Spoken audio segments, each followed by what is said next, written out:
stop in with a real quick 5-minute lesson.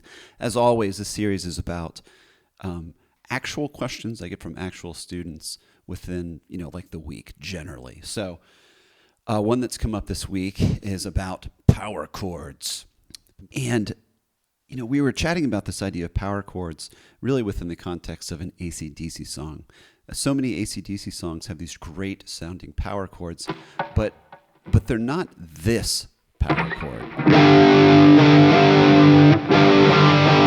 Or at least not all the time, right? Oftentimes they'll be using open chords like G or C, but omitting the third, right? So a power chord, just for a quick review, is a chord that really only has two unique notes.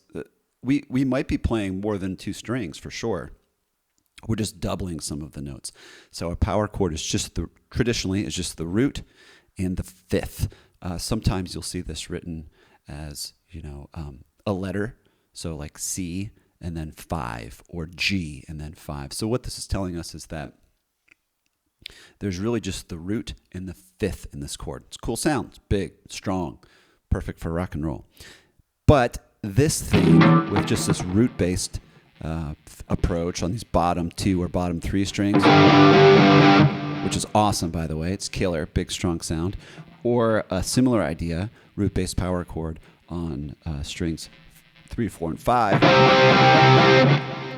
Great sounds, and you should definitely know them.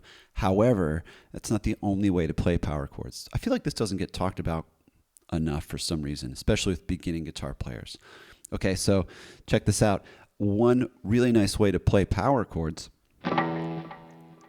is to create a bit of an inversion. So this is still a G power chord, but I have D on my 5th string, G on my 4th string, and then D on my 3rd, and G on my 2nd. So I'm playing the inside 4 strings. Check this out. Listen to this thing.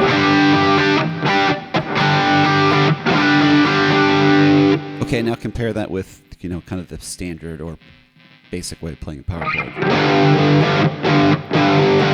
Okay, both are great, but what I love about the first version is that it gets you a little further out of the bass register, that low end of the guitar, which is great to have sometimes.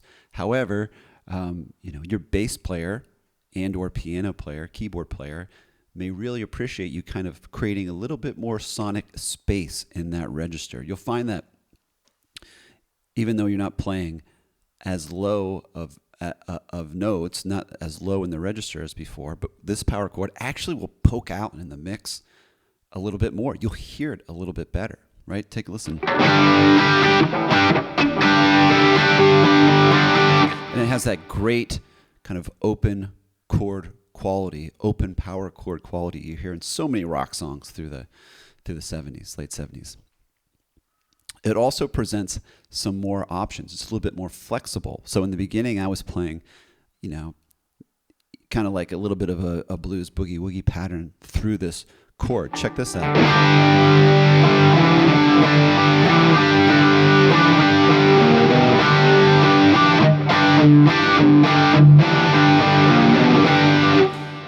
Very cool. Gets a little bit more movement going on there, but still has a big power chord sound. You can transfer the same idea if you want to move up a 4th, right? So if we're going from G to C, like in a blues, now we have it on strings 2, 3, and 4. And we can still play the same melodic parts.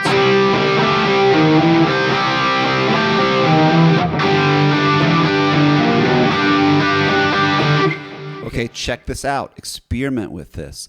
There's nothing wrong with this, but it's also really useful to have this. Keep that in mind. A power chord is just 2 notes. It's the root and the 5th, which gives you a bunch of different options for how you want to voice or spell or, just play that chord on the guitar. So you should experiment with all those options. All right, check you later.